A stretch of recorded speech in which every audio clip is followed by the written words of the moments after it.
In the concept of forgiveness is the notion that there is a debt that needs to be repaid. There is a loss that needs to be recompensed. There is an injury that needs to be made whole.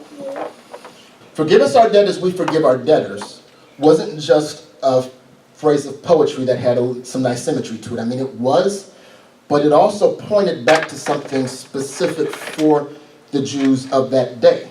In the law and the commandments, handed down by God to the fledgling nation of Israel in the books of Leviticus and Deuteronomy, God gives specific instruction on the forgiveness of debt or material debt.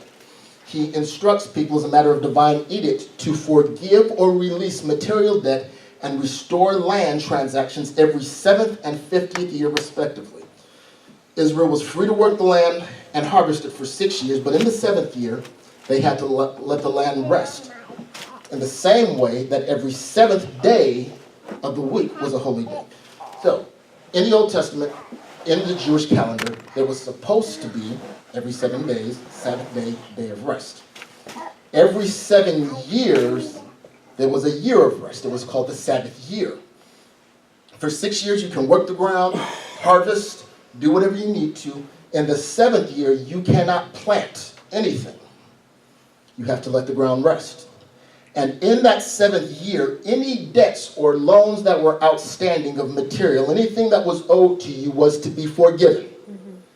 Cleared off the books every 7 years. What? Now, is that a good thing or a bad thing? I see y'all laughing. That's what the credit cards, the credit people do after, well, supposedly, what they used to do every Bankruptcies, foreclosure, 7 years. We said it would be nice if our credit score got set back to 700 every 7 years.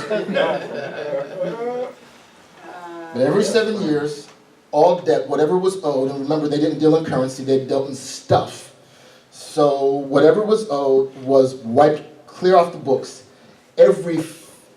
after every 7 Sabbath years.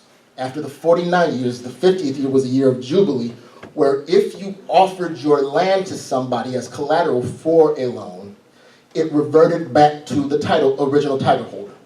So if I have a house and I offer it and now the bank owns it and I'm paying on it, after 50 years, it comes back to me. My land is restored to me. Any servants or slaves were set free unless they didn't want to be set free, in which case they became bondservants. Because indentured servitude was a way of paying back debt.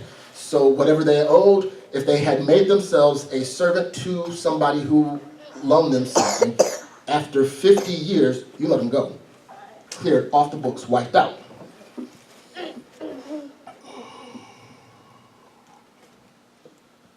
So it was never God's intention that his people live in debt indefinitely.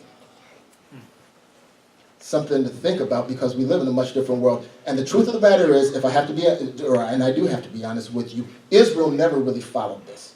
But it's what was written in the law. God's plan for his nation was that his people, he knew that sometimes you're going to have some people that are struggling and they might have to borrow and they may have to get by. But every 7 years we're going to reset this so that way they're not constantly in debt. And they may have to offer you something. They may have to give up what I've given them, this land, and offer it to you as a way, as collateral. But every 50 years you're going to give it back to the family, because it's not really your land, it's my land, and I gave it to them and I want it to go back to them. Kind of a nice arrangement.